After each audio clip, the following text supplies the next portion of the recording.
Hello everyone, welcome back to another Fantasy Grounds module review. This module, Prepared a Dozen Adventures for 5th edition, is actually a request from Lazy Stooner. So Lazy Stooner, thanks for requesting this. And this is actually 12 one-shot adventures, and the price point is $7. So you get essentially 12 adventures for $7. That's roughly 60 cents a piece. Right now it's actually on sale, I think, for around $5.25 or something like that. One thing to note is that they do say these are one-shot adventures. It looks to me like these are about one, maybe 1.5 hours long. They're typically 1 to 2 encounters. So you do get 12 of them, but keep in mind that this is more of an encounter, in my view, than it is a full-fledged adventure.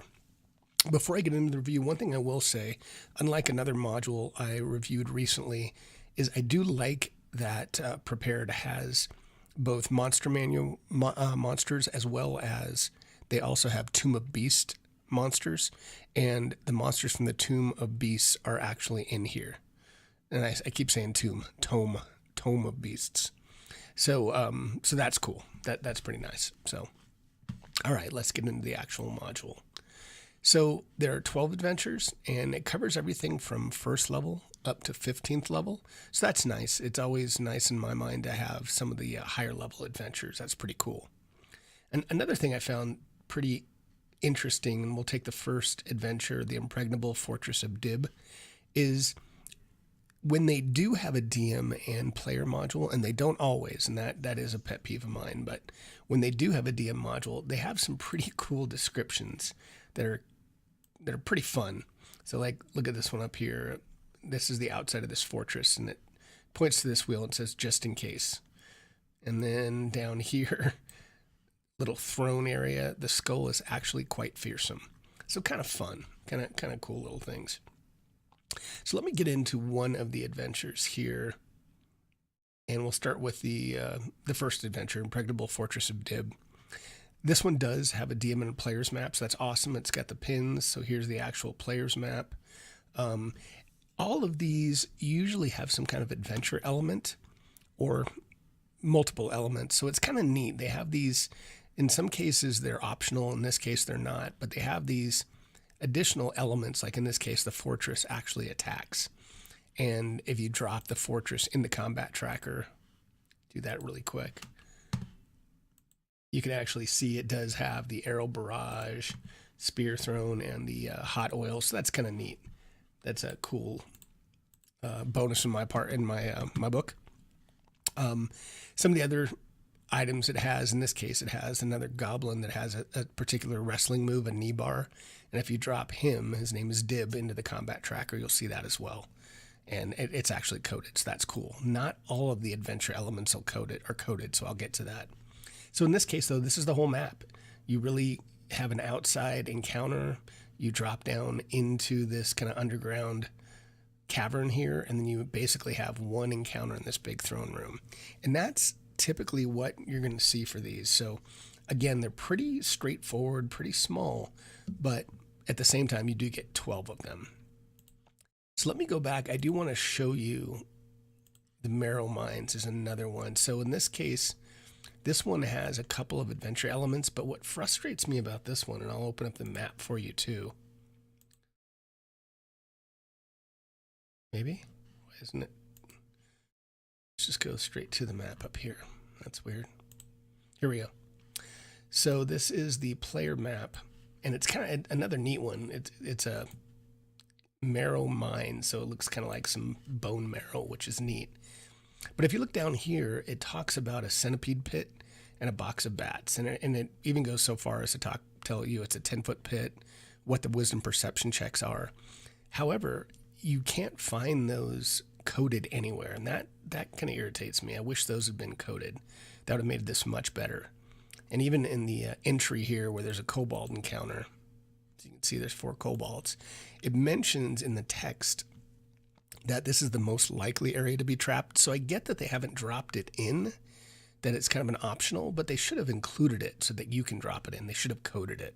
So anyway, so that's something to just keep in mind. Let me go up to the images. All right, so we've gone through a couple of the first. Here's the Vault of the Palin player map. So they're pretty cool maps. Again, another pet peeve of mine.